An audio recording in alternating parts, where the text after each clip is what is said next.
This conference will now be recorded. Good morning, everybody, and welcome. I'm going to call this meeting of the full board of the Connecticut Green Bank together at 9:04 a.m. Friday, June 23rd, 2023. And I think first order of business is looking for public comments. Any members of the public listening in have some comments to make? Okay, hearing none. Moving on to the consent agenda. And we also want to say hello to some new board members and farewell, but hope to see you soon to some departing ones. So Brian, did you want to talk about Yeah, Benu and Vicky? yeah. Why don't I just say our farewells? Obviously, we're going to do a lot more than just say a message here, but just want to really acknowledge Benu and Vicky for their service to the board for the last 3 years. Deputy Commissioner Hoteling and Deputy Commissioner Webster, which Lonnie will introduce in a second, will be designated or are designated now to represent their respective commissioners. As you all know, Benu and Vicky have been just instrumental in helping us advance our mission. We're super sorry to see them go. We are going to identify some ways to celebrate their service. But just wanted to acknowledge them verbally here today. Absolutely. And we want to welcome Hank Webster and Rob Hoteling, and Rob is going to join us a little later. And both of them are deputy commissioners. Hank is with DEEP, Department of Energy and Environmental Protection. He was appointed deputy commissioner of energy in February of this year. And among other things, he is leading DEEP's energy branch as Connecticut transitions to a zero carbon grid. So, easy peasy. Just step it in to handle the small job. And Hank joined DEEP from the nonprofit Acadia Center, and we know that very well. And having chaired the Energy and Technology Committee for several years, I've really just had enormous respect for the information and advocacy that they brought to us.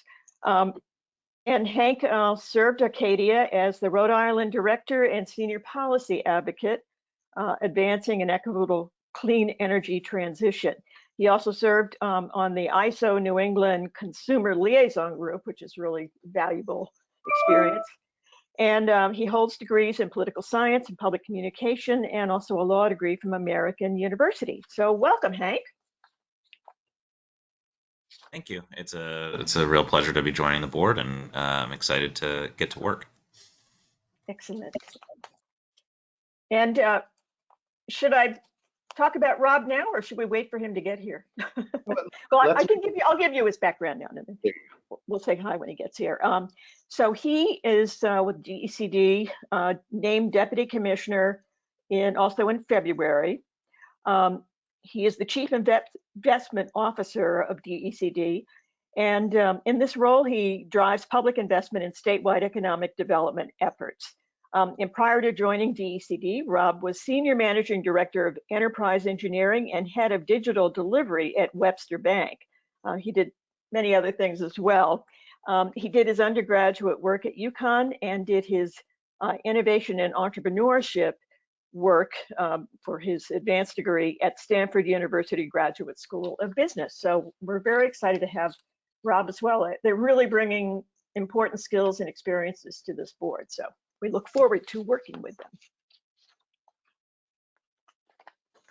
Okay, and so now in agenda item number 3 is the consent agenda. Brian, did you want to talk about that?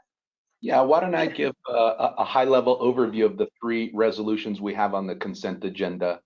So we've got our meeting minutes from April 21st, We've got our clearing the queue for staff approved transactions under $500,000 and no more in aggregate than $1 million.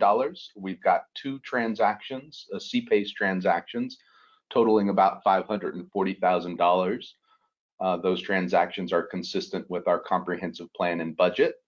And then on our third resolution, as many of you may recall, this time last year at our June meeting, we approved of an energy storage solutions incentive process that would have a consent agenda item. And we've got one item for the consent agenda, which is a staff approved upfront incentive for a combination residential and non-residential battery storage project totaling about $1 million. It also includes 161 affordable housing units, which is super cool to see that. So those are the 3 items on the consent agenda requiring resolution. We also included in the board materials as background our regular report outs on, under $100,000 and no more than $500,000 staff approved write-offs. We had a write-off here totaling $6,000 that was actually an old 2008 project from our predecessor. I think this came through the old OSDG program, an incentive program. So we've got that $6,000 there. Chair Reed talked about our new board designations. Deputy Commissioner Webster, Deputy Commissioner Hoteling, we put their designation letters in the record. And then, of course, we've got our quarterly report from Inclusive Prosperity Capital through Q3. So that's the consent agenda. If we can move resolutions 1 through 3, that would be great.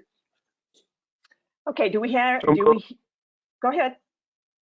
Sorry, so moved. It's Tom. Okay, great, Tom. A second? This is Bettina. I'll second. Thank you, Bettina. Okay, all in favor? Aye. Aye. Aye. Opposed? Abstaining? Excellent. Moving on. I'm not sure if I have to abstain since the board designation is on there, but if so, I will. Brian Farnan, are you here? I'm here. He does not have to stay. He is an official board member. There you go. There you go.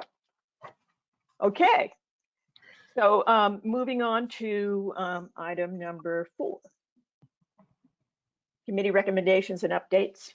Budget operations and compensation committees. It's very important to, for our new members to know how strong our subcommittees are. So the stuff by the time it gets to the full board has really been vetted in very precise ways. So Eric, I think, is going to talk about this first. So John Harity, who chairs budget operations and compensation, is not able to be with us this morning. He's with his grandson, so we applaud that. And so Eric Schrager, are you going to talk about this? Certainly, Cherry. Thank you.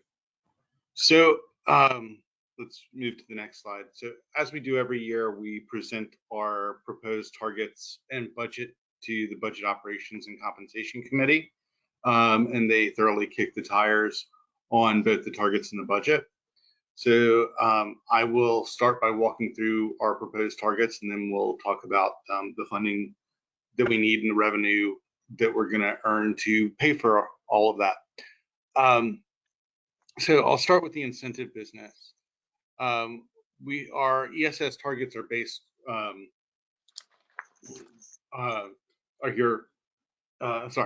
the incentive business is made up of energy storage solutions and SmartE. Basically, we've split this out in terms of energy storage solutions. This is in line with what we're expecting to be delivered and to be approved by the Green Bank. What we're seeing in terms of the market, you can see that we're still a little slow on uptake on the residential side as the market for batteries is evolving. But we do believe that the 250 projects is achievable. On the C&I side, the 29 is reflective of what we're seeing kind of from the pipeline, from us having recently opened up the new block of incentive. We're still seeing some robust demand there. So overall, for energy storage solutions, we're looking at 279 projects for $81 million worth of capital deployed and a nameplate capacity of 52 megawatts. On the Smarty side, we're hoping to increase our activity by about 20% outside of solar, and that's not including the expansion of Smarty into environmental infrastructure measures. We're expecting there to be increased demand due to the incentives that are coming out from the Inflation Reduction Act for home electrification and heat pumps and the like. So we're looking at a 20% increase on non-solar there. Next slide. So financing programs. So our CPACE projects, our targets represent the pipeline and our conversations with the third-party developers and third-party financiers.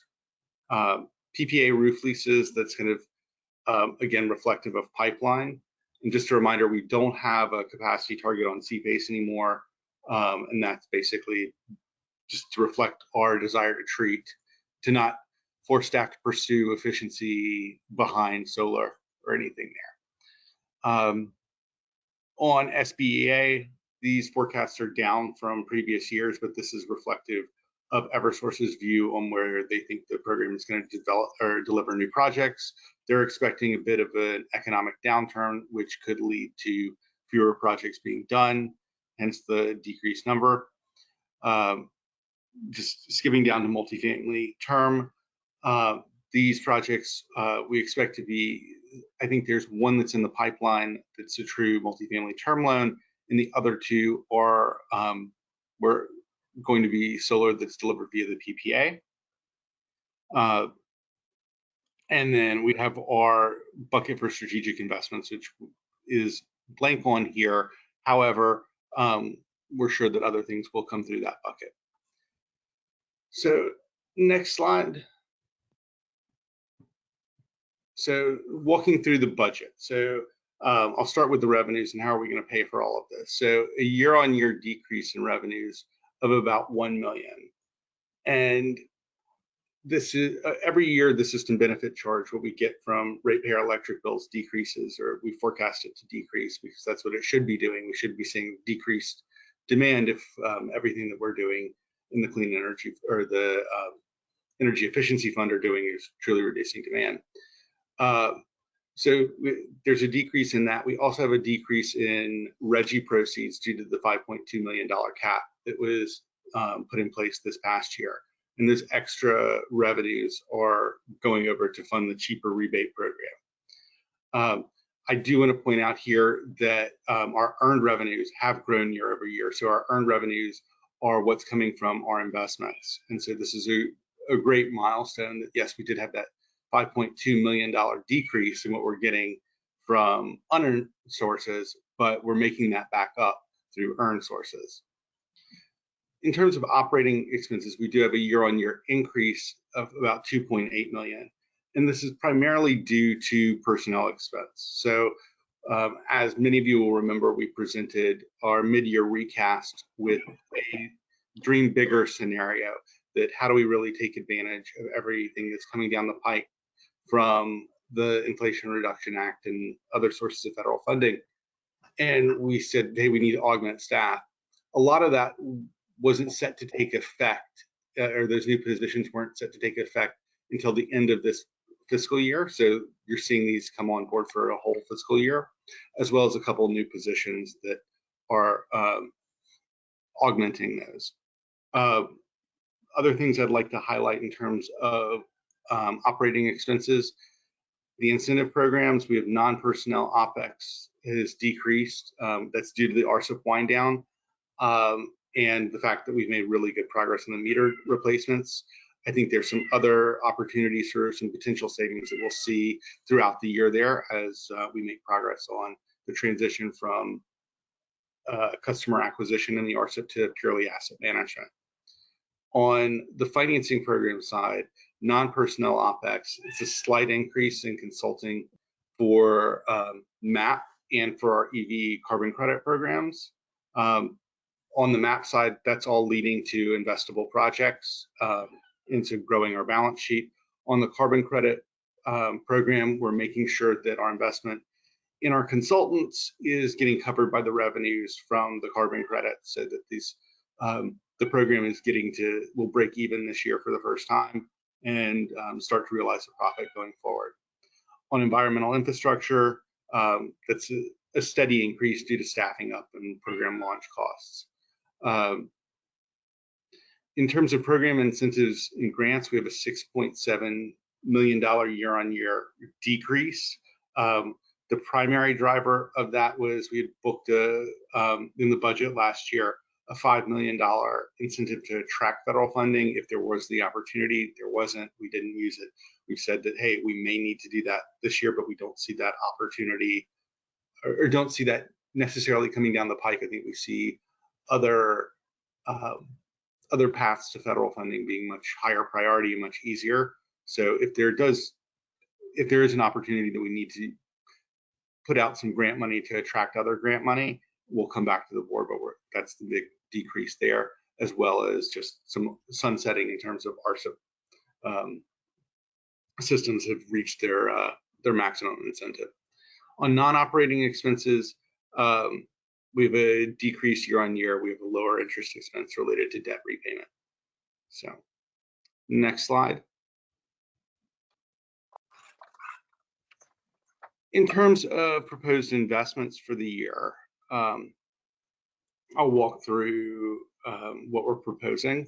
So we're proposing about $1.3 million in terms of multifamily programs. So that's the draws on the existing line facility that we have at C4C, as well as new PPAs that we will be developing. We have a $3.3 million investment with Posigen. This has already been approved by the board. It's just what we're expecting that to be drawn upon. In terms of CPACE, we're expecting to do $7 million or $7.7 million rather of CPACE that we develop, and it sits on our balance sheet, and about $13 million worth of PPA development. I'm sorry, $11 million worth of PPA development and $2.3 million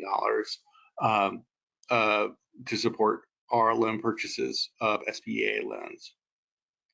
We also have $5 million for that we're budgeting for whatever comes up. This is the things we don't know about now, but the opportunities that will present themselves over the course of the next fiscal year for things that come through capital solutions, such as, for example, this year, the investment in Butterfly, or the work that we did on Groton Fuel Cell.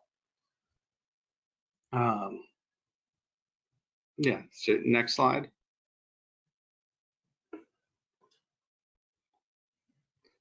So we're getting to the resolution, and I will just highlight a couple things on the resolution.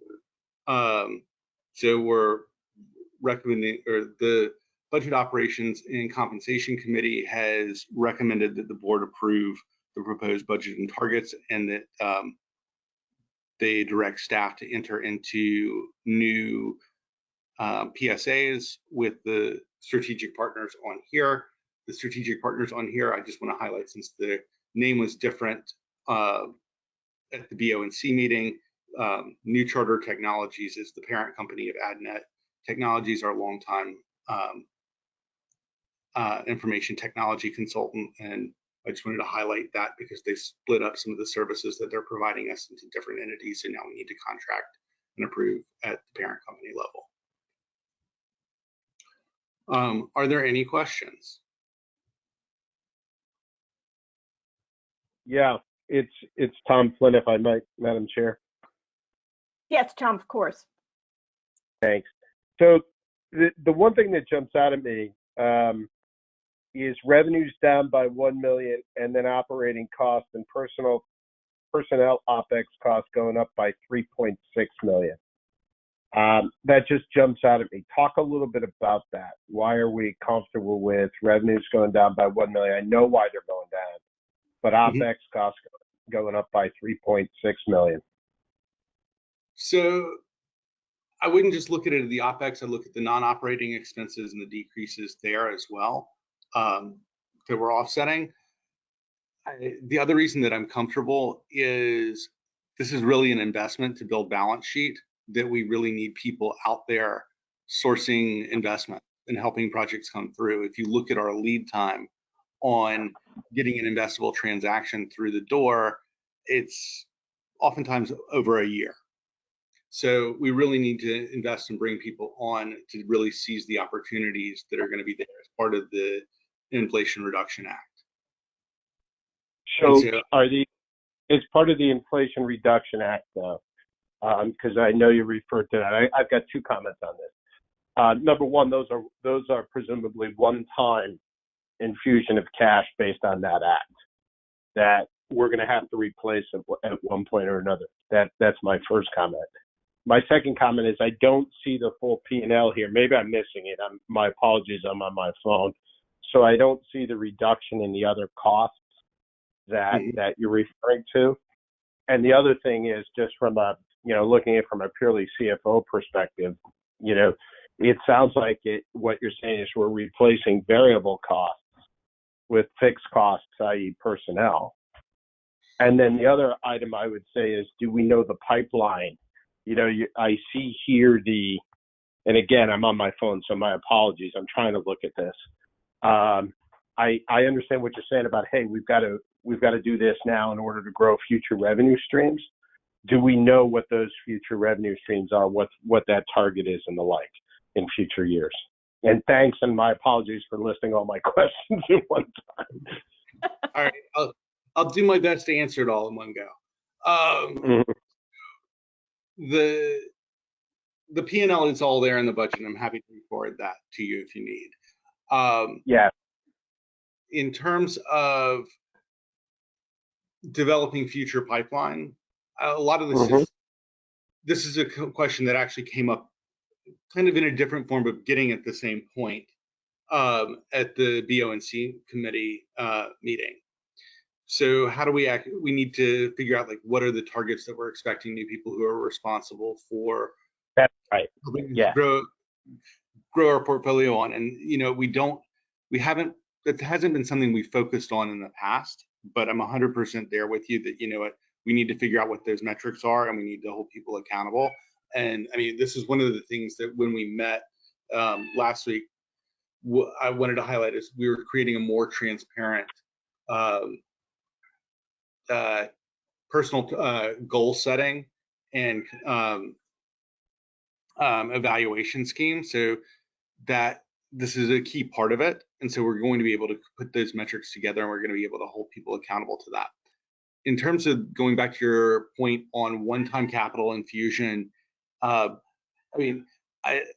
yes, funds will flow from the federal government one time, I'm seeing, but I'm also, if we treat that as a one-time capital infusion, I think that's, and don't take this the wrong way, I don't think that's the right way for us to view it. I think it's, hey, we're getting this capital, we need to go invest it in something that's earning a return, and that we can recycle it in the way that we have other monies that come to us.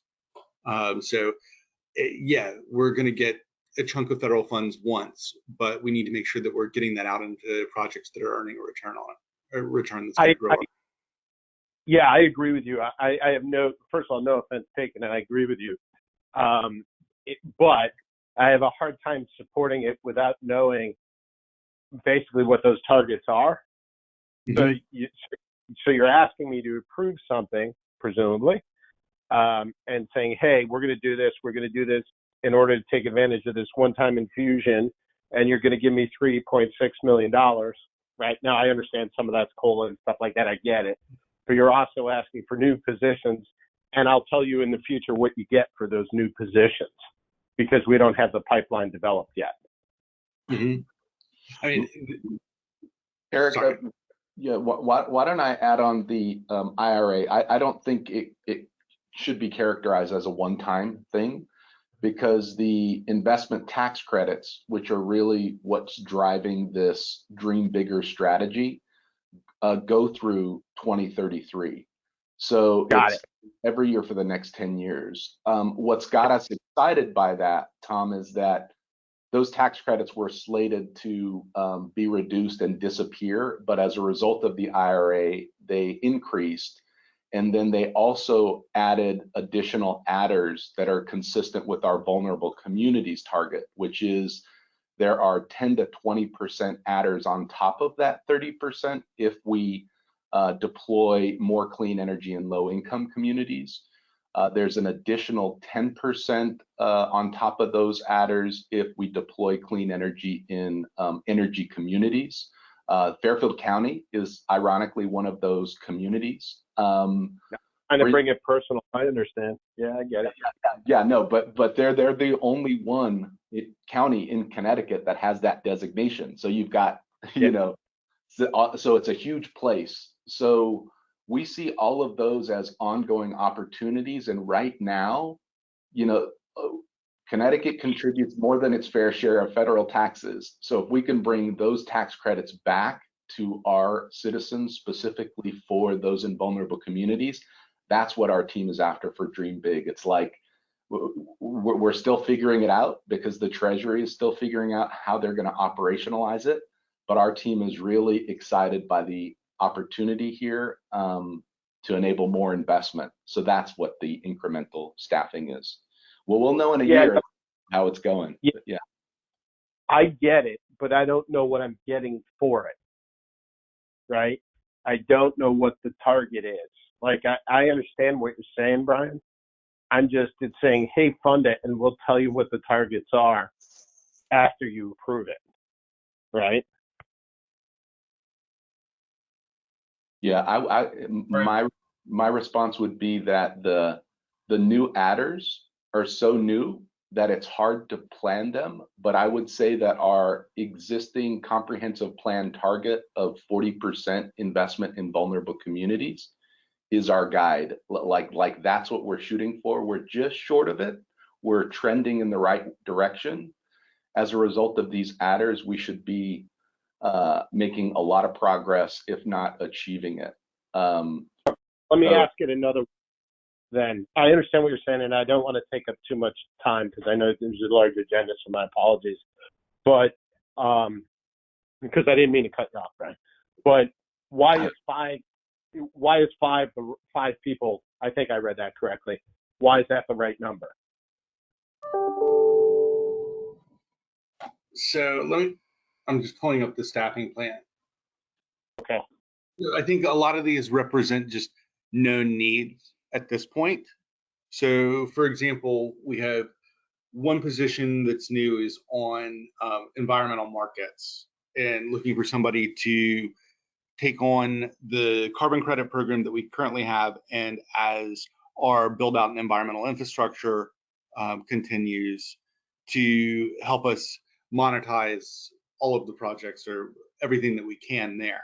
So it's a need that we've budgeted for this year. It's something that we know that we need. We see the line of sight there. It's not directly linked to the Inflation Reduction Act, but it is there. We have a couple positions on battery storage as we're really trying to grow demand on the residential side there. We really see the need for having people to interact with the general public and push the program. On the finance side, or I'm sorry, on the investment side, we're seeing more activity come through the door. We're seeing the need to manage the risk in our portfolio as it grows. And so that's one of the positions that's in there as well. So right. It's kind of, I feel like our ask for Dream Big when we did that in January was more focused on, how do we need to get the people to help us source the projects. We see everything that's coming down the pipeline, and there's a little bit more of that in this ask, but this is also we're also seeing the adjacencies to that and a couple other things to kind of round out. Yeah, no, I get it, and I understand kind of the verbiage. I don't understand numbers, right? So it's you threw out a lot there. Hey, we're going to grow this. We're going to see opportunity here. We're going to see opportunity here. What I didn't get is this is what we expect to come back from this position, right? Now in the business world too, if you did this, you'd basically say, where are the ripcords? So when we don't get, or if we do get, where are you prepared to cut the positions? You see what I'm saying? I'm trying to say a return on investment. Eric, Expected. Yeah. Yeah, Tom, it's Bert Hunter here. For my perch in the office of the Chief Investment Officer, and looking at the both the Inflation Reduction Act, as Brian has pointed out, they're just it's very, first of all, Treasury has been in the process during the current year of issuing guidance on a number of the provisions that the entire market has been waiting for, to kind of give visibility into how transactions can be activated, and how the market is actually shifting around. Previously, a lot of transactions were mired in what's called, as you're familiar with the term, tax equity, and the tax equity being very complicated. One of the big shifts we've seen in that market is direct pay, where state entities such as the Green Bank, as well as nonprofits, can actually access the investment tax credit for renewables directly, as opposed to going through tax equity. That's a big change in the market, and is likely to see, not only the Green Bank perhaps, take a more direct position in those transactions, to be seen, all right, as well as municipalities and other tax exempt organizations, where we're very active in that space through our solar MAP program, as well as our state solar procurement program. So, and then beyond what Brian Garcia mentioned about the tax credits that are available, there are just a ton of rebate dollars coming from Washington, both primarily under the IRA, but also under the bipartisan infrastructure law that was previously passed. And all of that is just going to be raining down on the market, and with various developers and stakeholders looking for guidance and assistance. Finally, we also have the issue of a higher interest rate environment, and with our ability to kind of be a moderating force in some of those interest rate plays, we're becoming a much more of an active player in terms of our investments, in terms of being a part of those transactions. So it's really a number of different aspects of this market. It's really hard to pinpoint in advance, where all the activity is going to come from, but we just see it coming, and it's really not to our advantage to wait for the wave to come. We know it's coming, and at the same time, though, however, we are an at-will employer, so we have the ability to release people if the activity isn't there. So we have, I believe, the flexibility in the organization to take on what we anticipate will be just a lot of activity in the market, help the state achieve its environmental goals. But if it doesn't turn out to be the way we anticipate, then we can adjust, pivot, and reduce staff accordingly if that's the proper thing to do. Well, and thank you, Bert. That's very helpful, and I understand where you guys are going with this. My view on this is a couple of things. I understand why you want to move forward and get the positions. I think what I'd feel comfortable with is basically, before each position is hired, understanding what the target is for the position, right? So it's like, hey, we'll approve it. I'm just talking for me, obviously. Approve it, understand that it's to take advantage of future opportunities. Once those opportunities becomes clear, define the target, hire the position. That's what I would like to see, as opposed to just say, hey, go out and hire them and we'll figure it out, in terms of, and I know I'm being a little flippant there and I don't mean it disrespectfully. And the other thing, Bert, is, my experience, and the reason I say this is just because I hear that a lot, and what ends up happening is, and not from the Green Bank, I mean just in general, what I hear that a lot is, if it doesn't work out, we'll eliminate the position. And there's always then a need to say, oh, well, we're just going to repurpose the position and not get rid of it, right, if it's not needed. So I just want to be careful, because we've done such a good job at being economically prudent here.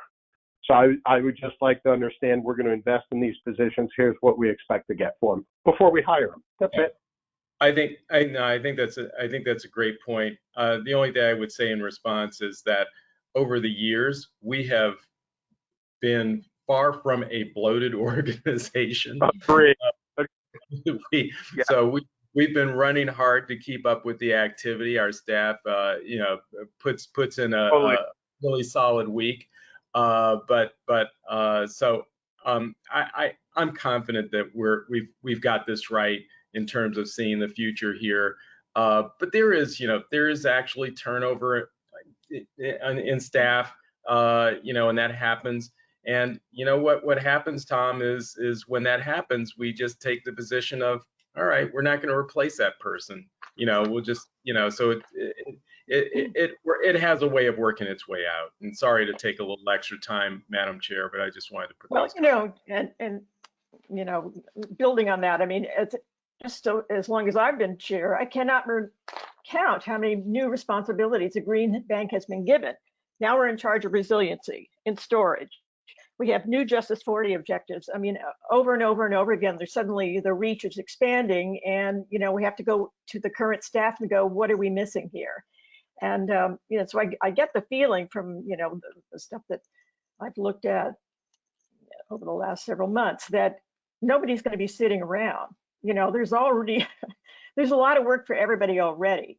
And some people are doing triple duty because there's nobody who's coming who has that specific level of expertise. So I love Tom's. I mean, I think it's really important that and I think it's one of the strengths of the Green Bank is that we do look at this stuff and we do want to be challenged on how these expenditures are going.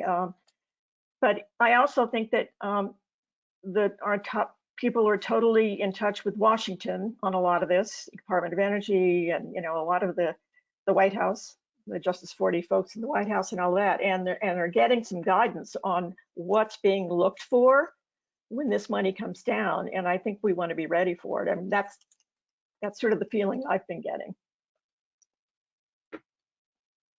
Yeah, and again, I just want to maintain that check and balance and that level of discipline. I do agree with the comments as to how disciplined we've been. And quite frankly, I think that sustained us through losing those funds a few years ago. And so I applaud that effort. I just want to, sometimes with all the money floating around, people, and not the Green Bank, but just organizations in general are getting sloppy because there's so much money. And I'm seeing that a lot on the private sector, and now they're paying the price because they're having to get rid of those positions because the funds dry up or what they thought was happened wasn't going to come to fruition. So like I said, as long as we're disciplined and before we hire, we've got very good targets as to what we're supposed to achieve, I'm okay with it. I just want to make sure that those targets are there. I will make sure that prior to posting any of these positions, we do develop targets between myself and the hiring manager. Yes, thank you so much, and I appreciate the discussion. And I appreciate. We always love your input. I mean, and that's one thing I'm always proud of about this board is that we're not a rubber stamp board. We really want to hear this. In fact, when it gets quiet, I get nervous. So I love it when you speak up. Well, to that point, this is Bettina. May I ask a question, Madam Chair? Of course, go. Yes, Tom, I really appreciate your comments. Thank you for this discussion. My comment is really quite small, but I just want to get it out there. On this resolution where you are extending existing PSAs, can you just talk just briefly about what was the rationale for extending the PSAs? Did you get favorable pricing terms? The rationale for that, and also I just also want to be reminded of why inclusive prosperity of the IPC was not didn't have to. But why was there an exception for IPC? So on all of these, we went with them because they were winners of an RFP in the last 3 years. So, and I would say in general, most of them there was favorable pricing or another adjacent reason to do something, or they were either the best or they were very close to the best in terms of pricing when we reviewed them. IPC, they were not subject to that RFP because they were spun out of the Green Bank, as you recall. Oh, right. Yep, And yep. yeah, just due to the specific knowledge on their staff in terms of program administration and for that scope of work for which they were hired. Eric, I would also point out that we have kind of a board reviewed approach to kind of stepping down our amount of money that we're paying to IPC over kind of a long-term arrangement to kind of, get them to be on their own entirely and potentially at a lower cost to the Green Bank. Yeah, I remember when they were spun off, that was quite a while ago, and I think the assistance from the mothership, if you will, you guys, was only going to be for a couple of years. So I guess that's lasted longer than anticipated at first. It was originally a 6-year agreement with step down starting in the second half of that. It's been extended to an 8-year agreement, but Okay. we are in the process. This is the first year of the step down. So we are stepping down by 25% the fees to which we pay IPC. And so when are they going to be untethered completely? That is 2 more years. Okay. Thank you. Eric, is that your kitty cat cheering you on, or Yes, do you have questions? Technically, it's my mother's cat, and she's in the process of moving here, and I'm cat sitting with a very needy feline that I'm not used to having. So I apologize. No, I like it. I like the sound. Okay, so we're on resolution number 4. Any more questions or observations? Do I hear a motion to approve resolution number 4?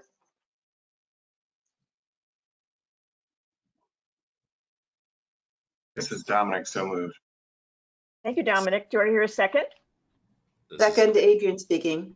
Thank you, Adrian. All in favor? Aye. Aye. Opposed? Abstaining? Okay, thank you. Moving on. All So I right. think the next one is Tom. Is this you, Tom Flynn? You're going to talk about? Tom is the chair of the Audit, Compliance, and Governance Committee. Tom, we have 2 items here. One is I'll do an update on our quarterly financial package, and then we've got a report out on our legislative session. Both of these Great. Get covered. And I've spoken too much, so go right ahead, please. No. All great. So just kind of stepping back, the board would recall in the board packet, you saw 2 sets of quarterly financial statements. One was an abridged version, and the second was a detailed version. We have been providing these to the board on a quarterly basis. When Tom took over chair of the Audit, Compliance, and Governance Committee a little over a year ago, one of his first recommendations was to simplify the presentation for the members of the board, just so that we're all voluntary, committed board members. But how could we provide an abridged version that communicates key messages that are important for that should be top of mind for members of the board? So you've got a detailed version, but the abridged version is intended to address these following messages. First of all, is making an impact so that we are using public revenues and investing them in ways that deliver measurable impact. So we've actually created an impact page for all of our board members in terms of where you live, for some of you, not all of you, and in terms of who appointed you. It could be the governor, could be legislative leaders. So if you wanted to have a meeting with your appointer, you could pull up your data and see how much impact the Green Bank has delivered to that appointer.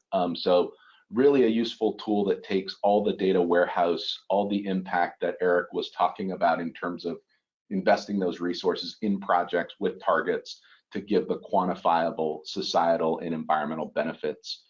The second thing is, obviously our green bank model is based on mobilizing private investment. So having a strong balance sheet with net assets, total assets and net assets is important. So we provide an abridged version of our balance sheet. And then striving towards sustainability. So we were talking a little bit about that earlier. Starting in fiscal year 2018, we started to focus in on our own sustainability as an organization. So every year we take in about $30 million of public revenues. Our goal is to invest those revenues in projects that deliver the impact, while also sitting on our balance sheet as a non-current asset that generates interest income and principal back that we can reinvest.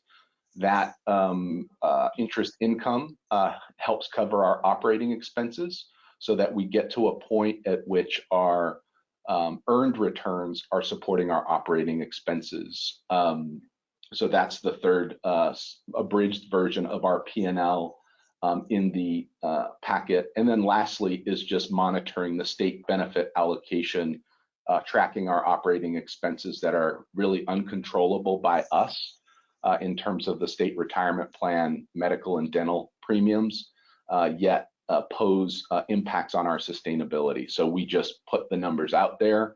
We have to incur, I forgot what it is, Jane, I think it's 80 to 90 cents on the dollar in addition to salary.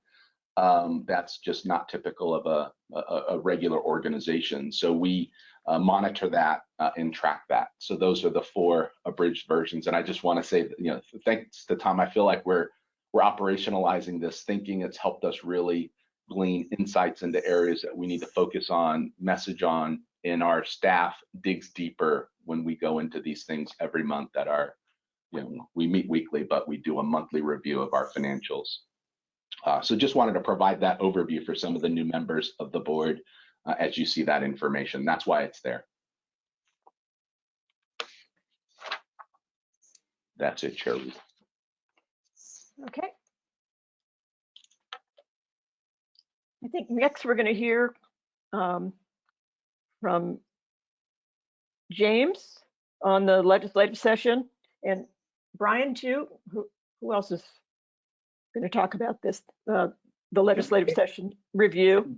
I think James and I can tag team it and we can probably move quickly, but I'll defer to you, James, as our legislative liaison, who was the one rolling up their sleeves in Hartford on a regular basis. Thanks, Brian. So good morning, everyone. So the legislative session ended on June 7th at midnight. At this point, at that point, all work was completed. So the budget passed, the bond package, land conveyance, and all legislation that made it through both chambers. So right now, there is no specific call for or need for any special session this summer or fall. That is still pending to see what Governor Lamont decides to do in regards to execution of legislation, whether or not he decides to veto. If so, there could be a possible veto session, but as of now, that's not likely. Right now, all the legislation is being assigned public acts.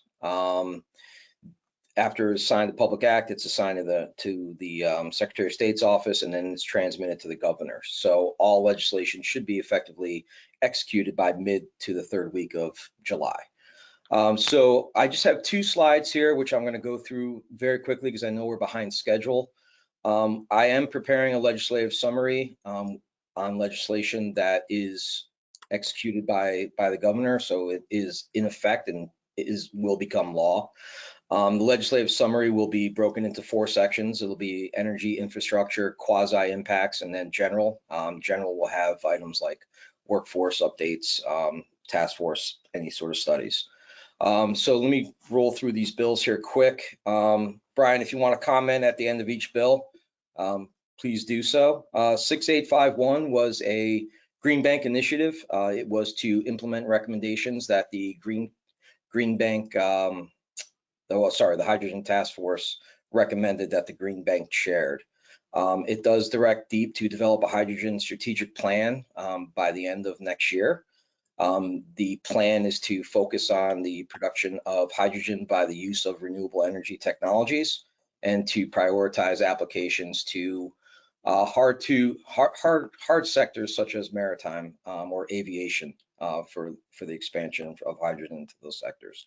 It expands community benefit agreements to hydrogen projects, which is a great benefit to our regional hydrogen hub application. It does give us a scoring benefit for that. And the state is directed to seek out, secure, and identify any match for federal funding that we could possibly take advantage of. Farnan, is there anything you want to add on that one? This is great. That's good. Okay. 6664 is the Managing Waste and Creating a Waste Authority. This originally started as the governor's bill, though the language that finally passed had nothing to do with the way it was initially introduced. It dissolves MIRA and creates a MIRA Dissolution Authority. DEEP is also to conduct an RFP for waste management projects. Before the RFP is issued, DEEP is going to be doing an RFI, which is, I believe, due October of this year. That will focus on technologies that encourages non-incineration technologies, which is more further defined in Senate Bill 1143, which is essentially the companion bill to this bill. The direct impact to the Green Bank in this bill is it increases our SCARF funding ability from $250 million to $500 million. And removes municipal solid waste from the Green Bank enabling legislation, which means the Green Bank could possibly finance anything that is recommended by the DEEP commissioner. The legislation does say may, so in order for us to pursue that avenue, it would have to be directed by the DEEP commissioner. Brian? No, we're late in time, so you run with it, James. All right, great. Senate Bill 7 was the omnibus energy bill. It was the Take Back the Grid Act. I could do 10 slides on this bill alone. The legislative summary is going to go into a lot more detail, but very high level, it does make various changes to the NRES and SCEF program. And it does prohibit the EDCs from recovering lobbying, advertising, and membership dues from rates, which I was actually personally shocked that they were able to do that anyways. And it permits 2.5% of Class 1 RPS requirement to be met by hydropower, which is a good change. Next slide. Now, unfortunately, this slide is the two pieces of legislation that we were involved in that did not pass. Senate Bill 961 was not our piece of legislation. It was introduced by the Connecticut Roundtable on Climate and Jobs. Ziz Deacon and Allison Pilcher led the effort on this and did a fantastic job of getting it all the way through the Senate. And unfortunately, it did not pass the House. The legislation would have directed $25 million in general obligation bonds to the Green Bank to finance staff, energy audits, and solar feasibility studies at over 1,000 schools throughout the state of Connecticut. The program did align with the mission of the Green Bank, so we were involved facilitating the development of the language just to assure that if the legislation did pass, that it was workable. 6764 started out a very streamlined bill, which would have eliminated the property tax on solar systems in the state of Connecticut and created a uniform tax. Unfortunately, several other items were added to this and eventually led to this bill essentially sinking. What it would have done is it would have removed solar canopies from the state siting council altogether and left that up to executive approval on the municipal level. So it would have taken the control completely away from the siting council for anything to do with solar canopies. It also would have prohibited within a 5-mile radius of any current renewable energy technology of 100 megawatts or greater the ability to permit anything, which would have pushed everything to Eastern Connecticut, which was a concern of many legislators. Eventually, the bill did not get called in the Senate due to the fact that it was never referred to the Finance Committee, which was a mandatory referral for this legislative session. And I will say that James and I are going to come back to the board and probably ACG at some later date before next legislative session to kind of build out a more robust process. So, I mean, obviously major things happen in Hartford that impact us, and we would like to have the board and ACG kind of more involved in that kind of process. So we're going to come back with a kind of proposed process on that. Another thing, like with that uniform capacity tax item, there's a lot of ambiguity right now for developers when they're building out projects, and that's not a good thing as a developer to not know whether you're going to be taxed, not taxed. So that might be one of the items, for example, that we'll take maybe a greater leadership role next session to ensure that something is brought forward that is taken into account both the municipalities who are looking to receive, additional funding into their towns, and also being fair to developers, and we're going to try to play that kind of role of the honest broker between those parties. And so that will be one item we'll come back next session and we'll talk to you more about, and we'll come back with a more robust process to bring some of these items for review and comment in as close as real time as we can. I have a quick question regarding SB 961. Do we know why that failed? Just sounds like it's just common sense to me that would have made it. Yeah, at the end of the day, the only reason that failed is the $25 million was not allocated either in the budget or the bond package. That was the fight in the last several weeks of the General Assembly of the legislative session to try to get that incorporated. Unfortunately, it didn't make it. But there are the original SB 961 was very much a larger bill where there were controversial components of it, and it basically was getting slimmed down through the process. But you are right. It is common sense, and there are discussions already being had to see what can be implemented outside of legislation passing to make progress on this. And I often hear when a common sense legislation fails, we always hear about how it was too big and it got whittled down. So it's like, how do we go about this in a way that minimizes that type of justification for it not passing, where we can keep something like this focused so that we don't hear about it being too big or having to be whittled down later. It's more of a commentary than a question. I think of like Lonnie's earlier point about sometimes it takes a couple sessions for things to get through, like new ideas. So I think next session, if the roundtable were to bring this back, I think we would talk to them, and hopefully it wouldn't be as large of a bill as they had last time. It was but the version that they really want. And then there would be time, I think, for that organization to do more outreach, in a new session than, this being dropped the first time this session. Yeah, it's also very important to note too that 961, the way it stood at the end of the session was considerably smaller and whittled down from how it began the legislative session. I mean, when it began, it pulled in DAS, it pulled in DPH, it pulled in DOT. The fiscal note was somewhere between 400 and 500 million. So, I mean, this is truly a whittled down version that was about to pass by the end of session. And another thing is too, so when you bring in agencies like DAS, DEEP, the Green Bank, we're all like, hey, oh, hold on a second, what is this? So it takes us like, there's a time period where, I think agencies and quasis need to get their arms around it, because if it's being developed by some outside group, there needs to kind of be a buy-in, there needs to be a time of looking at it and kicking the tires and understanding what's actually going. So that takes time too.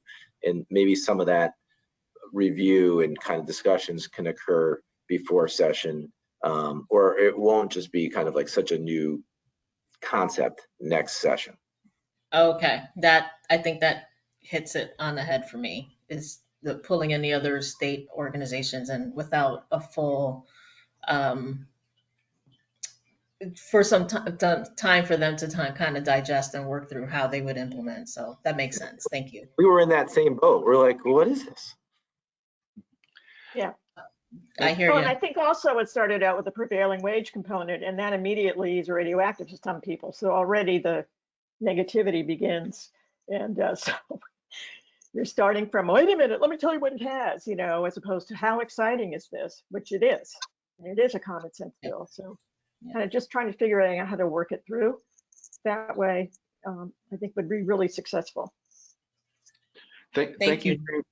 Thank you, James. Thank you, Brian. Chair Reed, I just wanted to say that Deputy Commissioner Hodeling has arrived from his keynote address. I'm sure, Commissioner, that your cheeks were red as Chair Reed was reading your bio, but just wanted to welcome you to the meeting.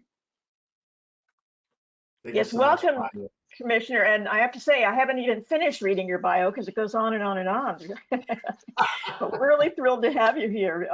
You know, you bring so much expertise and so many facets to the board, and we're very thrilled that you're joining us. Thank you so much, Lonnie. Thank you so much, Brian. Madam Chair, this is Bettina. Hi, Bettina. Hi, I just wanted to follow up, and perhaps it would be better done offline on HB 6664 regarding the increase in the SCARF authorization. I was wondering if James or Brian or any of the Brians or Bert could just have a brief conversation with me offline about what SCARF projects might be anticipated, because that has to go through the treasurer's office. Yeah, totally. And that expansion in a nutshell is, okay, yeah, we'll do that. Okay, thanks.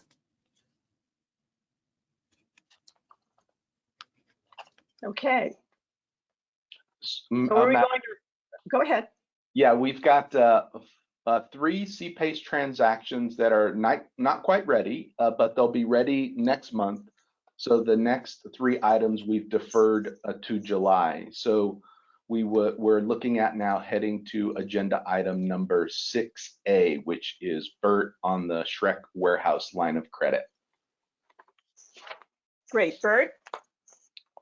Thank you, Madam Chair. Yes, we have five items from the investments team that we will present now over the next about 25 minutes or so to keep us on track. The number of these are very straightforward. The first up is to approve a renewal of a revolving credit facility that we have for working capital purposes.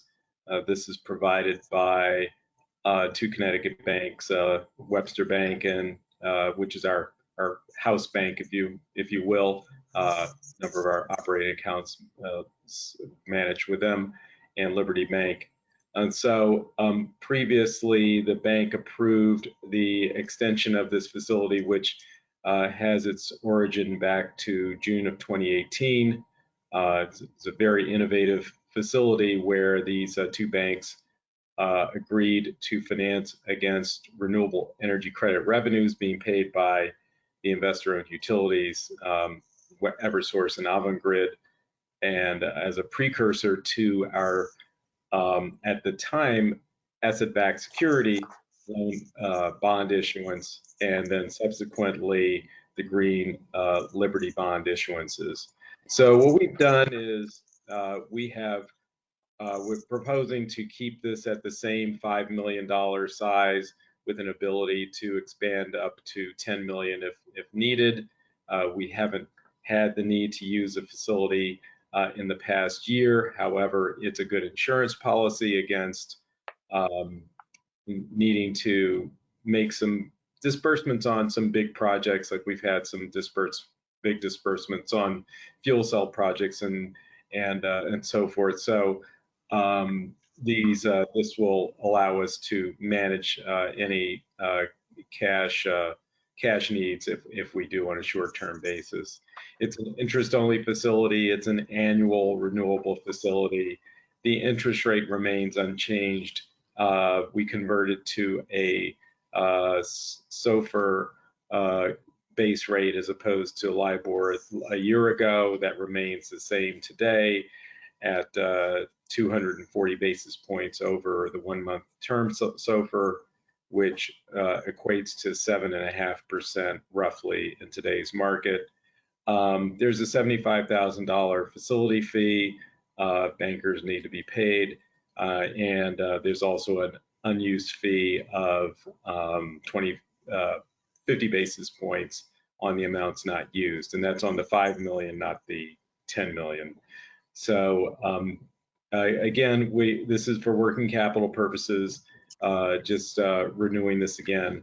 and would appreciate a motion to get this approved. And then if there's any discussion, we can take that on the other side. Yeah, that was a schematic that briefly showed on the screen, just showing in the upper right-hand corner the source of the cash flows.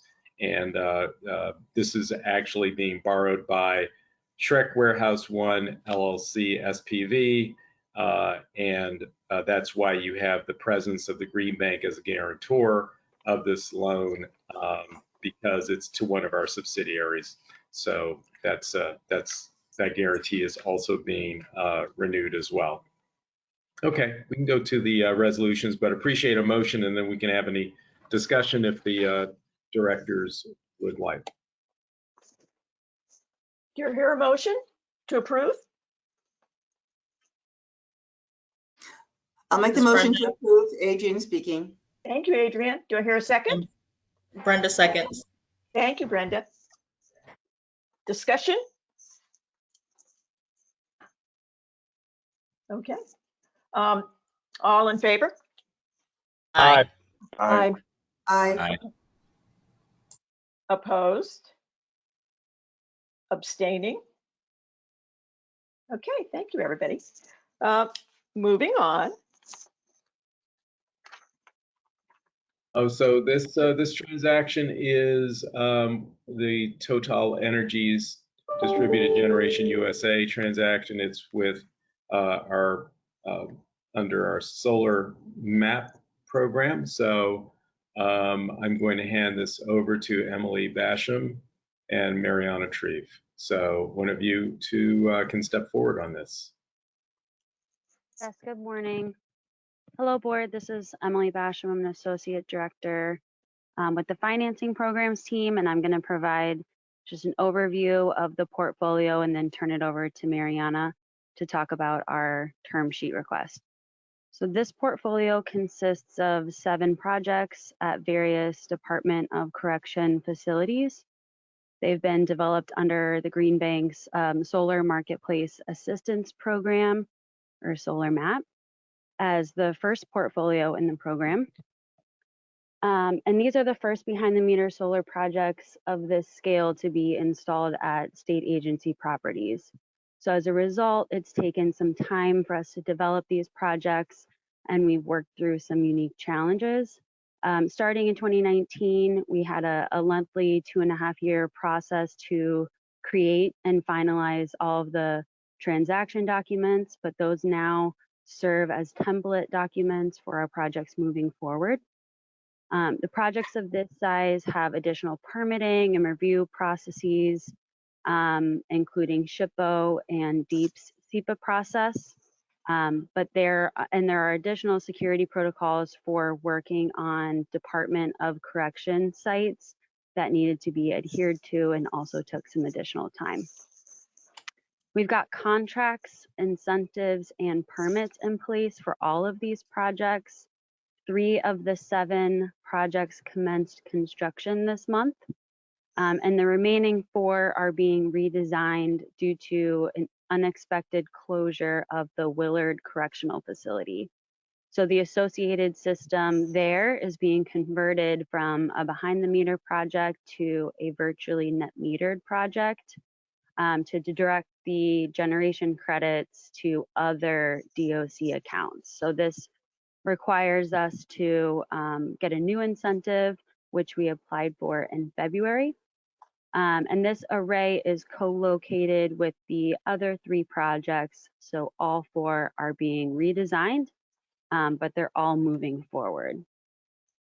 So that's just an overview of the portfolio and the status of the projects, and I'll turn it over to Mariana.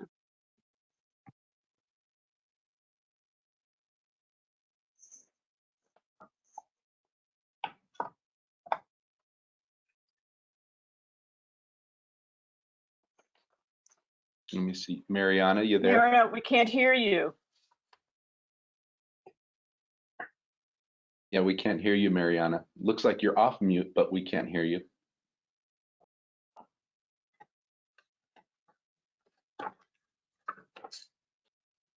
Yeah, your audio might not be working.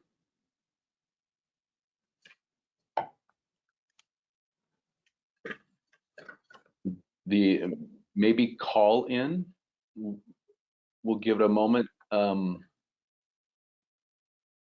Bert, anything at a high level on or Mackie on the financing here until Mariana calls in? There you are. Can There you you hear me now? Oh, Perfect. yes. Here you go. Okay, great. Sorry about that. So Mariana Treef here from the investments team.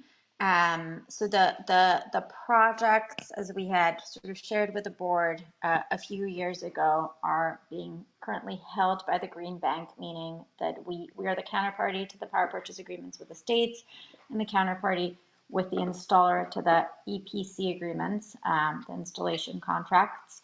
And we sort of jointly as a team and as we presented to the board, we've held on to these projects until we were able to sort of de-risk the projects from a permitting perspective and from a design perspective, and get them to a point where we could go out to the market and seek who could be the long-term owner that would offer the best savings to the state and who also had sort of the qualifications to be a good long-term owner for the state. And so we did that, and we did a competitive RFP and selected Total Energies as the winner of the long-term ownership of the projects. Just to note here that they're also the EPC firm that's doing the installation. And as part of that competitive RFP, we offered the use of our debt to all respondents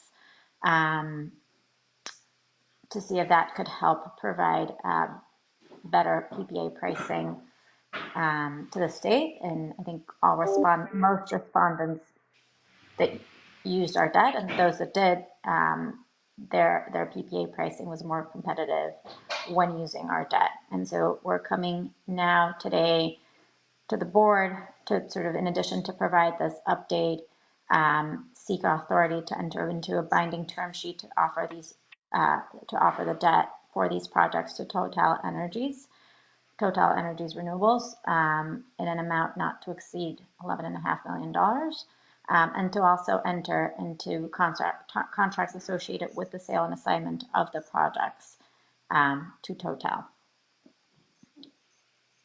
And the next slide is the resolution. And I apologize, the not to exceed amount is 12 million, not 11.5. The projected amount is 11.5, but I guess we wanted to give ourselves a little room there with the board approval. Any questions? Hi, Mariana. This is Rob Hodling. Just one quick question. On the debt, do we have a senior position on it? We would be the only debt to these transactions. There will be tax equity. How that tax equity will be structured is still up in the air, meaning the projects are not expected to finalize until a year from now, more or less. And so once those are closer to reaching mechanical completion, the tax equity will come into place, and sort of depending on that, the structure might be a little different. But we will be the only lender and have a senior position in that sense, with provisions to tax equity. Okay, great. One follow-up question. What is the possibility of renegotiation of that debt with the Green Bank? You mean by Total? Yes, by Total. Is there a possibility that they may come back with this debt obligation and try to renegotiate later for a better rate, I'm just wondering about that. On the rate, it would be a binding rate, so we don't expect a negotiation of that.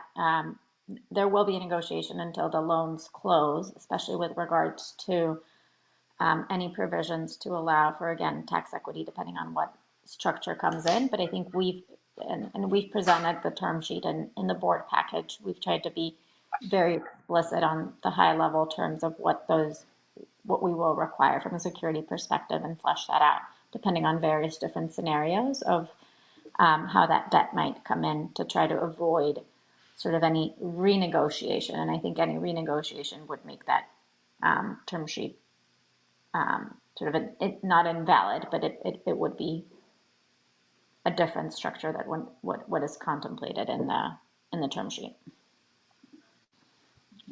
And I would add, we've been abundantly clear and frank that these are, attractive terms.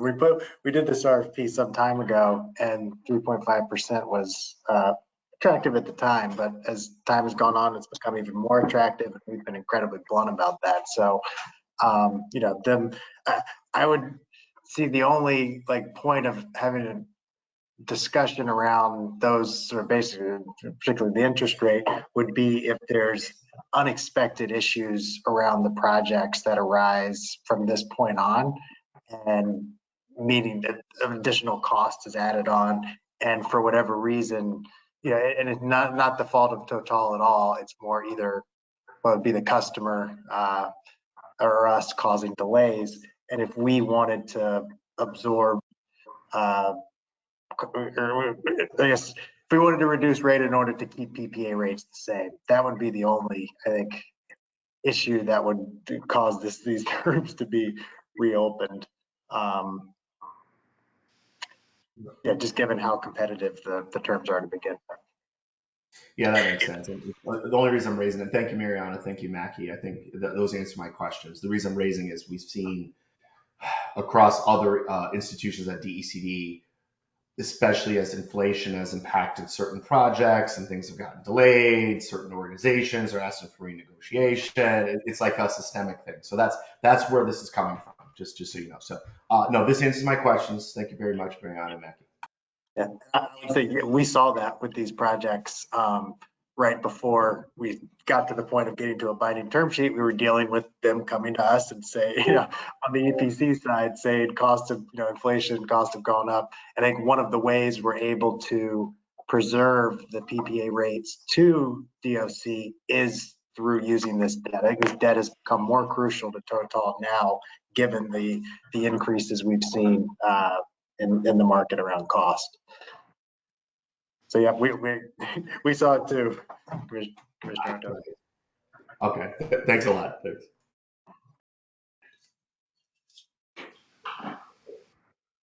So any more questions or observations about Resolution 9? This is Bettina. Can you just expand a little bit more on Total Energies? How long have they been in business? Is their balance sheet strong? Do they have a rating?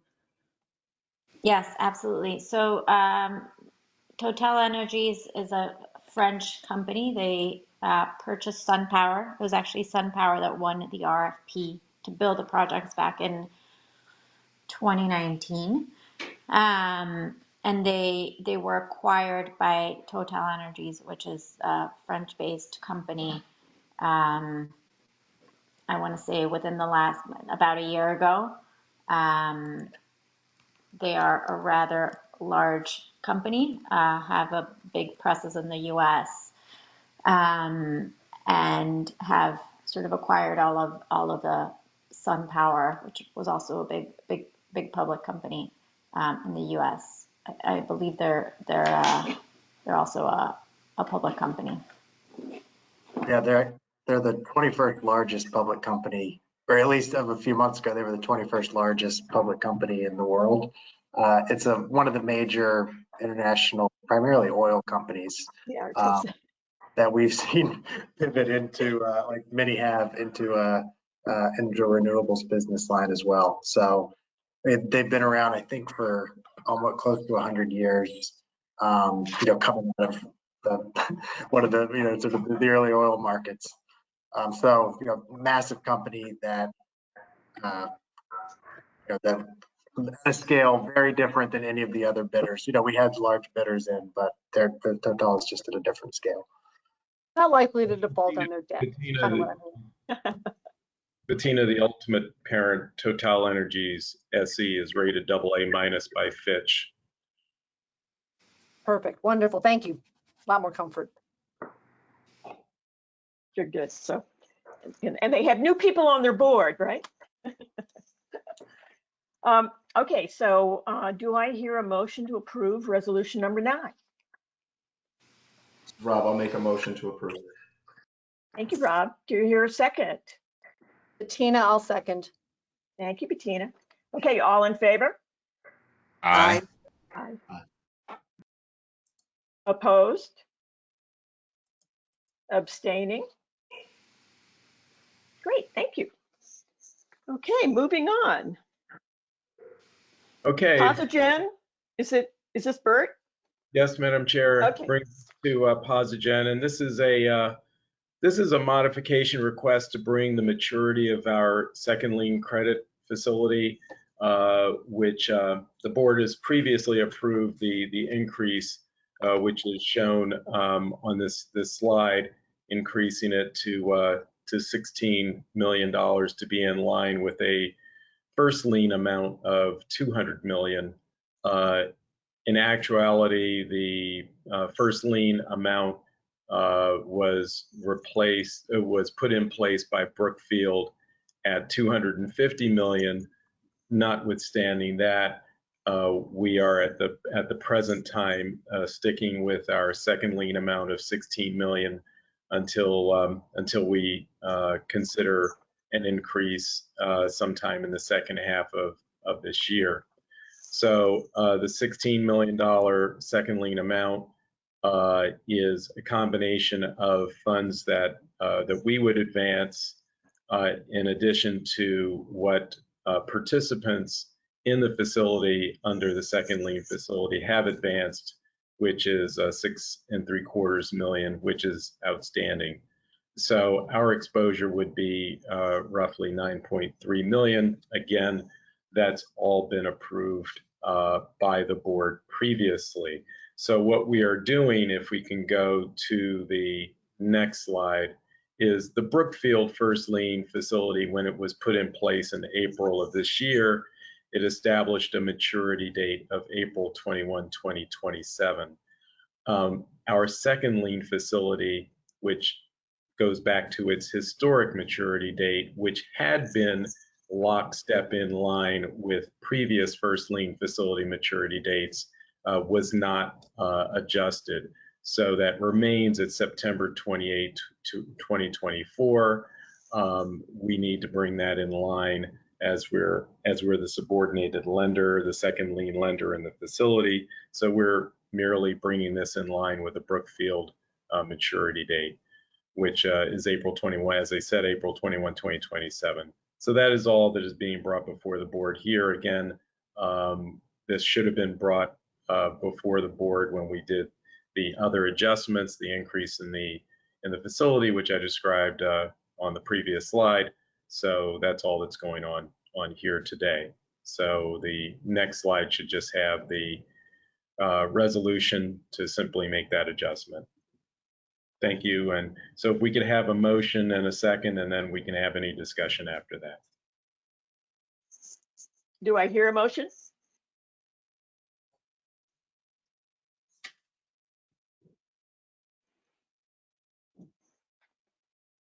This is Dominic, so moved. Thanks, Dom. Do I have a second? This is Rob. Brenda, second. Okay. All in favor? Oh, Aye. No. Wait, oh, more discussion, sorry. I would say any discussion we can have. We were on a roll. I was moving it, Bert. Go ahead.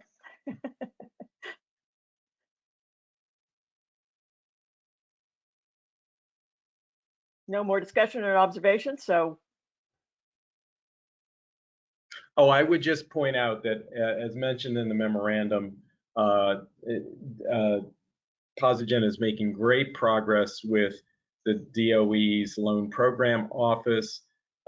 This could be one of the first state facilities brought under Title 17 with the State Energy Financial Institution waiver, if you will, or provision that takes away the need for an technology innovation requirement for a Title 17 loan from DOE. That loan comes at an interest rate of 30-year treasuries plus 3/8 plus a risk adjustment delta on top of that to be determined. So my understanding is that they're looking for about approximately $1 billion guarantee facility or funding facility, and that would be coming from the Federal Financing Bank. And if that comes through, which in the memorandum, it stated that their expectations are for the end of 2023 for that to take place because they're moving into phase 2. They were invited by DOE to go to phase 2. So they successfully completed part 1 of the application process, moving into part 2. If that proceeds apace, then the expectations are to close by the end of the year. I must say, and my gut tells me I'm not as optimistic on timing for that, but I think definitely in the first half of next year is a reasonable expectation. So that is all good news on the Posigen side, and I just wanted to mention that for the record. Thank you. Okay, did that generate any more questions or observations from the board? Okay, resolution number 10, all in favor? Aye. Aye. Aye. Opposed? Abstaining? All right, thank you. Moving on, let's see, item D, Green Liberty Notes. Is this David Beach? It is. David, Okay. you there?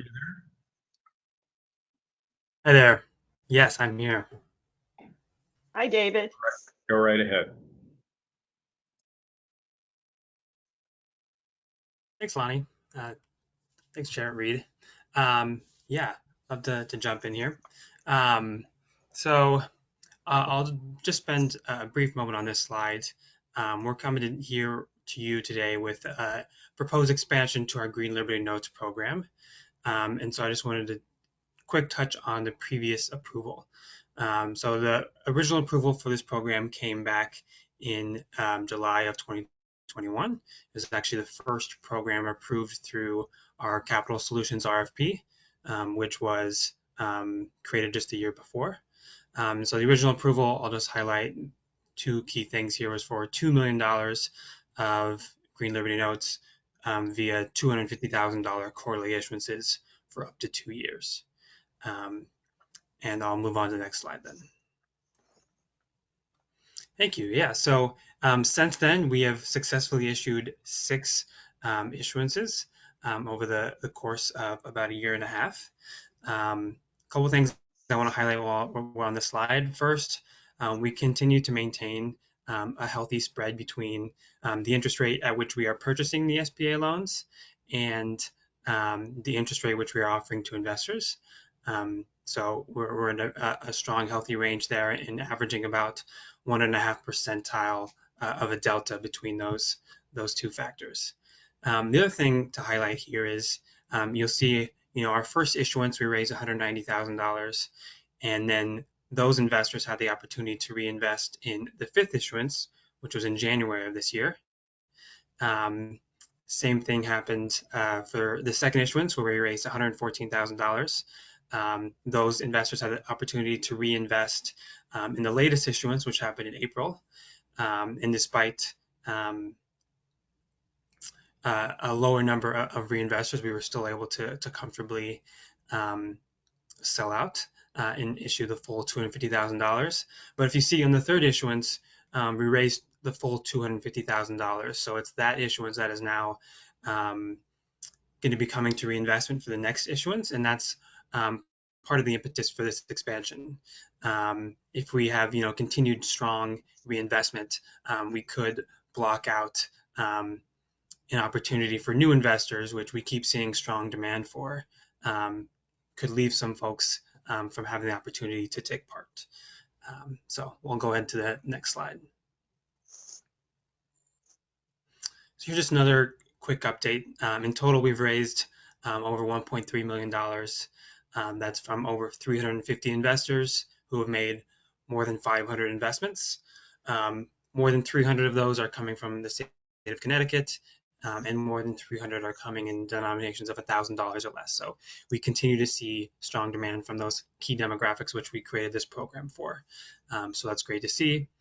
As I mentioned, the last issuance, we reached $250,000 despite having a lower total of reinvestors. simply because that second issuance that was scheduled for reinvestment didn't raise as much. And we also had previously been allowing some investors to come in up to $25,000 if there was room in an issuance. But this time we limited that to just $10,000, which meant we were relying on a significant number of sort of new investors to come in. And we saw a really strong demand there. And so it's great to see that we've been able to trim down that cap and get enough demand from those smaller investors to continue filling up. So we're over halfway to that original $2 million approval. And as I mentioned on a previous slide, that first sold out issuance is now coming to us for reinvestment, which is why we're looking to expand. So I'll talk now about the expansion request. So we want to move that $2 million approval up to $2.7 million. And that's because we'd also like to move our quarterly issuances from $250,000 to $350,000 and have that be for one more year. And then we can come back to the board to give an update at that point as well. The $2.7 million total, that figure comes from the $1.3 million we've raised. And if you take $350,000 for 4 quarters, that's $1.4 million, 1.3 and 1.4 gets to $2.7 million. So a couple benefits of this expansion. We get to continue building upon the success of this program and specifically make sure we're providing that access to green investment opportunities for new people looking to invest. We continue to advance the Green Bank's brand. We are one of the few issuers of these type of notes. We're in the market every 3 months, and we have received some great national attention. And so that's a great positive for the Green Bank. And we get to continue, working on providing a better investor experience for retail investors interested in green bonds. And we get to do that alongside Raise Green, who is our strategic partner here. And they are Connecticut based. They actually just, Connecticut Innovations just participated in their most recent equity raise, I think in the tune of about $1 million. And so Raise Green will now be headquartered in the new Climate Haven facility in New Haven. So we're excited to get to continue to work on this program with Raise Green, who is a strong Connecticut partner. Other quick things I'll just mention. With these new issuances, we did look at the coverage of our SBA loan revenues based on a coverage from those continued SBA loan revenues compared to raising $350,000 in further issuances.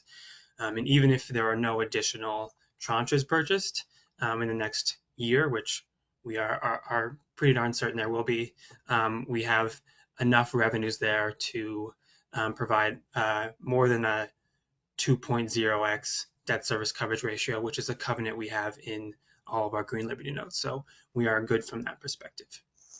And with that, I will move to resolutions. It sounds like we're going for a motion and then a second and then opening for discussion at that point. So I'll continue with that process. Okay, do I hear a motion to approve resolution 11, knowing that you'll still have an opportunity to ask questions? The motion to approve?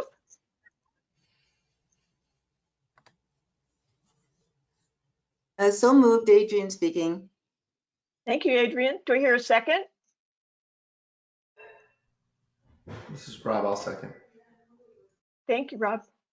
Okay, any more discussion on this or observations? I do have a question. So in terms of, I understand Raise Green is our online marketplace, but it sounds like we don't have a broker. And if I understand this right, and correct me if I'm wrong, David, we've sold these bonds to 35 or 40 states or something like that. Could you just give a high-level explanation of the growth factor across the nation, and if we plan on using platforms, say, like Robinhood, or how do we expand the marketing of this program since it's so successful? These are the notes as opposed to the bonds, right? Right, yeah. David, yeah. Yeah, So go so ahead. a broker is not needed. In terms of expansion, so in order to issue crowdfunding, you have to be specifically through a crowdfunding marketplace. I don't believe Robinhood does crowdfunding at this moment, and you have to have a special sort of certification with the SEC, and some other regulations to be a part of there as well. Right now, I think Raise Green is really the strongest partner we have. There are some other crowdfunding platforms, but Raise Green has really distinguished themselves as being the leader here, especially in green crowdfunding investments. We have seen a lot of investors from across the country, and as Raise Green, I think, continues to grow with more people going to their platform from across the country, that just continues to benefit us because it means more people going to the Raise Green site to see Green Liberty notes. Wonder if there's anything else I should mention. Actually, one follow-up question, Yeah. David. Sorry, you're right. It's crowdfunding. That makes sense. Then Indiegogo, I thought, is the leader nationally in crowdfunding. So I'm just wondering if you're, to your point, it has to be crowdfunding. Again, I'm just looking at what is the Green Bank doing to maximize the expansion of this program, right? So is there a consideration going beyond just Raise Green, or you're saying we're sticking with Raise Green because yes, they have great benefit. Do they have a exclusive on this? Is that the intention? Not necessarily exclusive. I think the intention to continue with Raise Green is we've built that strong partnership. They know the specific benefits of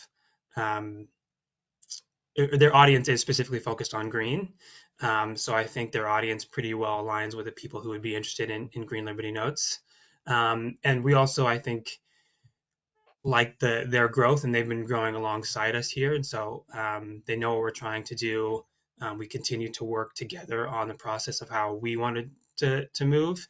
And I think one of the things I like is that they are still sort of in this younger stage of a company. So when we do something like, hey, we want to try and do reinvestment, which is something that's never been done before, we're interested in a green bond rating, they're able to be pretty flexible and adaptive. And so for those reasons, I think we're hoping to stick with Raise Green going forward.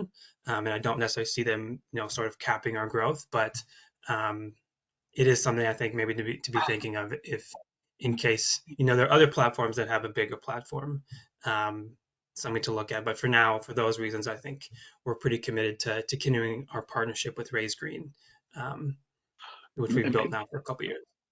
Maybe, David, let me just add a little bit more, just to give some more context to the deputy commissioners on our Green Liberty bonds and Green Liberty notes platforms. So one of the things that we wanted to try to do was to create opportunities for small retail investors to be able to invest in the green economy. We've been, focused for more than a decade on providing families and businesses with access to capital to finance those improvements. We now want to give them opportunities to invest in them so that they can help those families and businesses. So we launched our Green Liberty bonds, as Bert noted before, based on our solar home renewable energy credits in 2021. We work really closely with the Treasurer's Office in Bettina, which innovated around green bonds. So our state treasurers, historically have been a leader amongst green bonds. So working with the Treasurer's Office, their efforts on Husky bonds, we tried to build a platform that would allow us to sell our bonds to retail investors to support the growth of our green economy. So that's when we launched the Green Liberty bonds. In our research, it showed that we could expand our market for Green Liberty bonds or notes by lowering the denomination value. So our Green Liberty bonds had $1,000 minimum. The research told us if we can get that to $500 or preferably $100, it would open the market for more investors. So we were fortunate over time to come upon these Yale entrepreneurs, Franz Hofstraffer, who created, co-founded Raise Green, and our teams worked with them to develop this Green Liberty note for the 1-year Small Business Energy Advantage program. It's really cool that now CI has made an investment in them. I think they're the anchor tenant at Climate Haven in New Haven. So this continues to build Connecticut as the green finance hub to democratizing access to capital, not only in Connecticut, but serving as an example for the rest of the country. So we're looking forward to working with Raise Green to help them grow as a Connecticut climate finance company.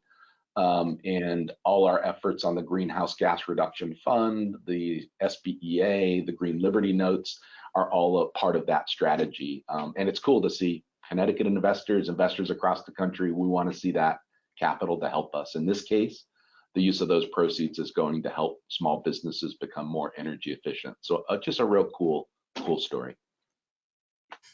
Okay. No, thanks, Brian. Thanks, David. Yeah, this is more of a strategic relationship and alignment, more so than just exploding across the nation directly. I understand what you guys get. Okay, it makes sense. Thank you. But Rob, when we enter the exploding era, we'll depend on you to make that happen for us. Definitely. Well, this is a great program. Okay, thank you so much.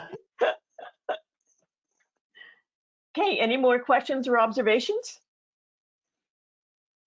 Okay, all in favor of resolution 11, say aye. Aye. Aye. Aye. Opposed? Aye. Aye. Abstaining? Okay, moving on. Aha, Cargill Falls. So that's got to be Bert, and I'm guessing Mariana as well.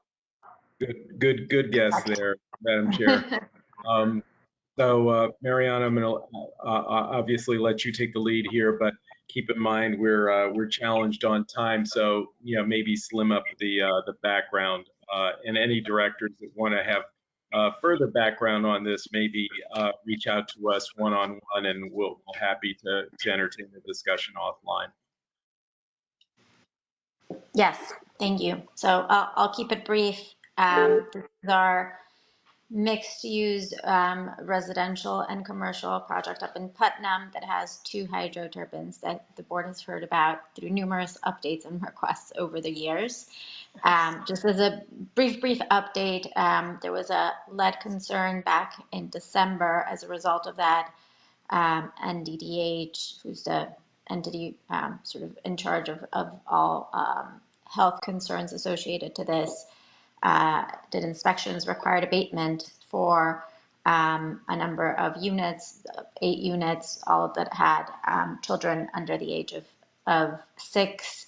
And all of these units have now been tested, abated, and sort of tested again and are in compliance with that NDDH order. In addition, sort of as part of this process, there were issues with mold in some units, and those have also been sort of tested, abated, and are now in compliance. There has been additional work that has been done to the building in the form of gutters and masonry to prevent that. By way of background, there is also a lawsuit or housing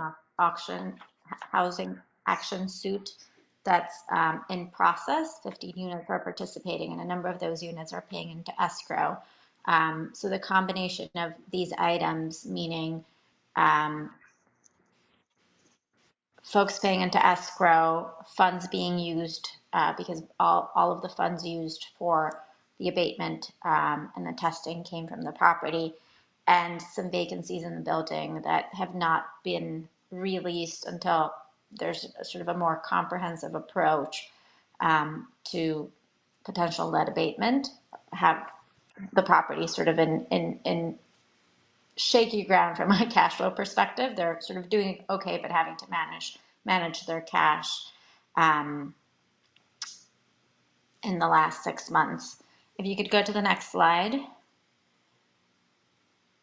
In addition, if as folks recall, the 2 hydro turbines are sort of an important part of the property's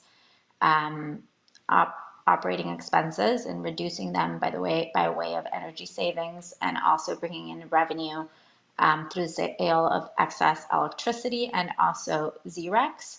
The hydro has sort of been delayed due to just sort of testing of the turbines and not having a team on site, but requiring sort of trial and error and getting folks to the site to fix sort of these issues associated with bearings, gauge functioning, controls, sensors. The largest turbine has been online since end of May, has been generating electricity. So we're tracking to make sure that that is all sort of flowing correctly into the expected savings. And unfortunately, some of that we're only now starting to see with the latest utility bills, and the ZREC payments will not come in until probably August. So because of all of these items, which I've tried to sum up, the delayed environmental abatement, rent to escrow, and vacancies, and their effects on the property's cash flows and reserves, we are coming to the board to request another deferral on the upcoming CPACE payment until December 2023. And just by way of background, the Green Bank and Haynes Construction, which was the general contractor on the redevelopment on the residential building, are the only two entities that have required debt service payments. Haynes Construction, which is the other lender, has also agreed to defer until December 2023. We provided a copy of that in the board memo. So we're asking the board to defer again until we have a little more insight as to stabilizing the property. There's a path for the lawsuits, which have currently been combined into complex litigation, and our hearings have been scheduled in Waterbury, and also are working with the Department of Housing on the sort of general stabilization of the property and future potential lead testing. So if you can go to the next slide. The resolution is for the approval of the loan deferral, consistent with the board memo. And so with that, I'll ask for a motion along with discussion.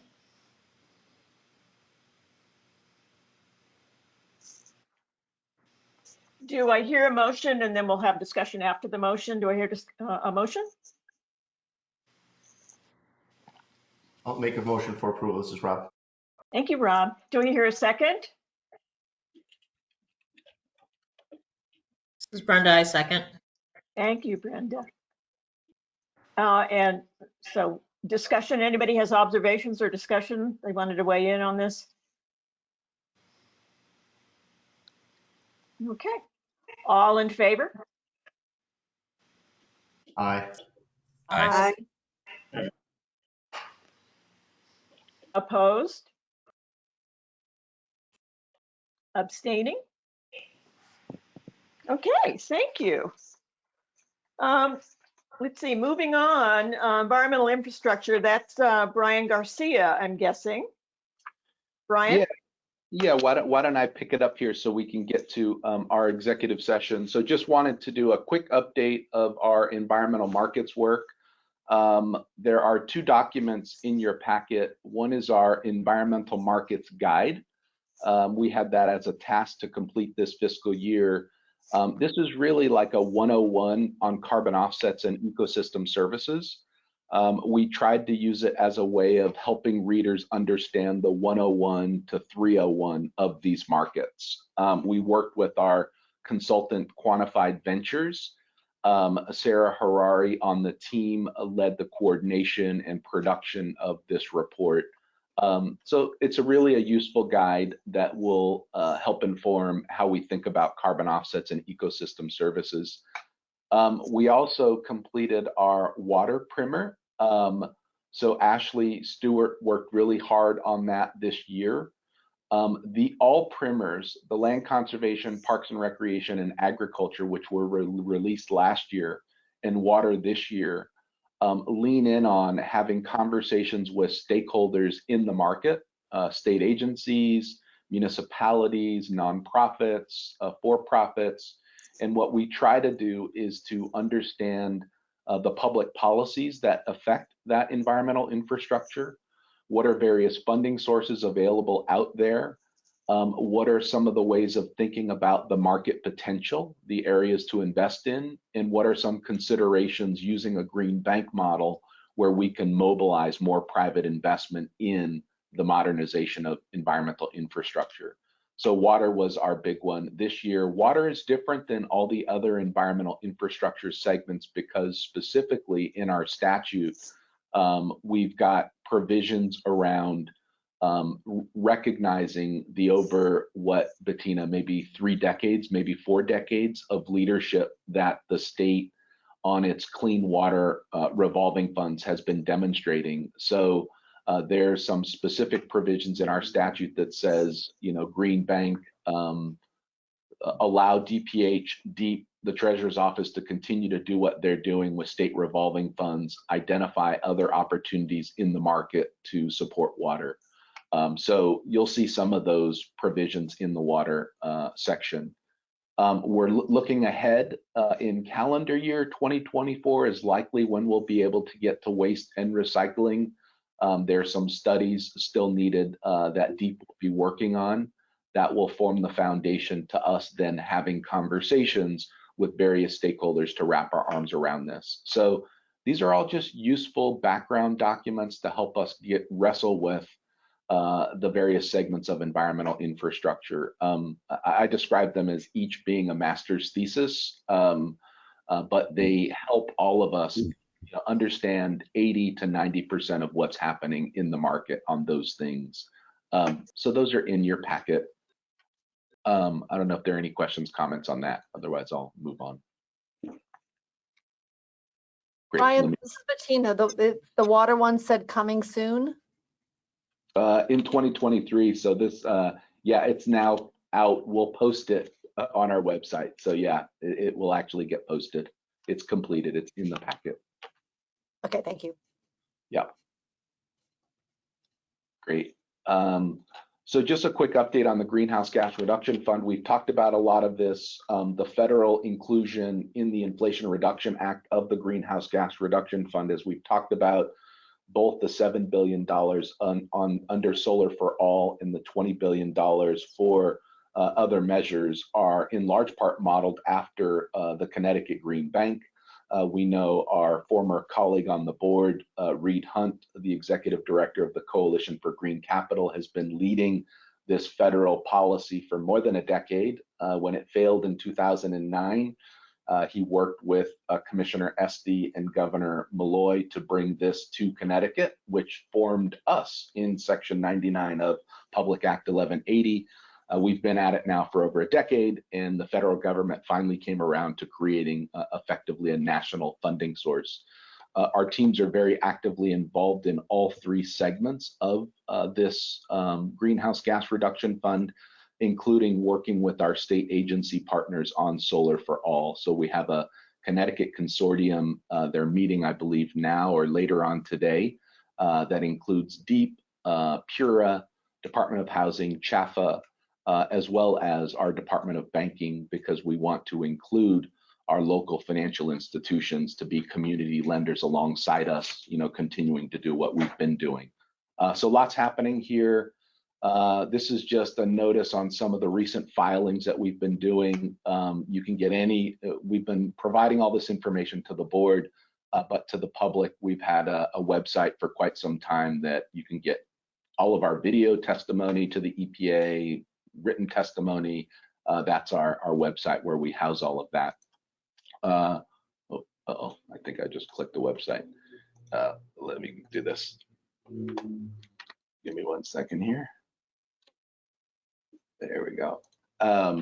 We are, one of the things that we're doing now that the RCIP has ended is we're sharing our lessons learned with other states on incentive programs and financing programs. So we've completed several webinars that have been widely received from people across the country. We started with our incentive program. We then went to our loan programs, and we're sharing lots of our data. In August, we will have our third webinar on our lease and PPA programs. And it's likely that we'll have a fourth webinar with Pura, Deep, and our team on energy storage solutions. So check that out. If you're interested in storyboarding, we've got really cool, very detailed stories with data on what's happening here. So that's the Greenhouse Gas Reduction Fund. On the Residential Solar Investment Program, we provided in the packet, as all of you know, we've been implementing to achieve a 350 megawatt target. We've hit that target. We filed a report with the E&T committee in the early part of May. We filed with them our independent evaluation of the RCIP. The takeaway of that evaluation is that Connecticut has the most effective, most efficient, and most equitable residential solar program in the entire Northeast. That includes New York and New Jersey, which is to say we have the most watts per capita over the last 5 years. We've used the least amount of renewable energy credit incentive to get there. And we've had the most equitable access, meaning families with less than 80% area median income. Connecticut has had the highest in the entire Northeast, including the country. So our attention now turns to making sure that we're managing those assets, that the systems are performing, and we're getting the revenues to come back to the Green Bank so we can cost recover and deliver on the Green Liberty bonds that we talked about before. So that is an update in our other business section. I think we're ready. Okay, and so we need to go into executive session to talk about a personnel issue. Brian, I can't remember. I have to call for a motion, right? We have to move to.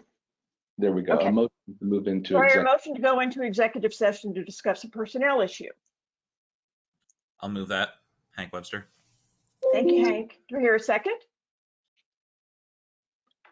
I second. This is Rob. Oh, good. Our 2 new members. Excellent. Okay, all in favor? Aye. Aye. Aye. Opposed? Abstaining? Okay, let's go into executive session. And remember, we have to come back into public session to do the final vote. Excellent. So if any non-board members can drop off, that would be great. Let me see. So we'll give it a moment for that to happen. And then we'll ask Eric Schrago to stay on and Brian Farnan to stay on.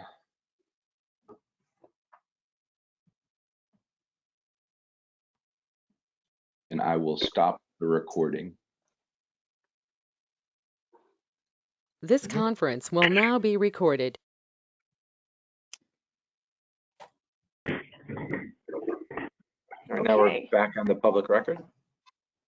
Back on the public record, and we've had a very useful discussion about a personnel matter, and I believe we have resolution 13 that's going to come before us. Do I hear a motion to approve resolution 13? This is Rob. I give a motion to approve. Thank you. Do I have a second? Hear a second? I'll second. It's Adrian speaking. Thank you, Adrian. All in favor? Aye. Aye. Aye. Opposed? Abstaining? Okay, thank you, everybody. Thank you, everybody. There was a lot to cover in this meeting, and for the very important final resolution. So I'm going to adjourn unless anybody is really desperate to stay in the meeting. Okay. We stand adjourned. Thank you all. Have a great weekend. Thank you, everybody. Thank you, Chairman Reed. Thanks all. Thank you. Thanks, everybody. Aye. Bye-bye.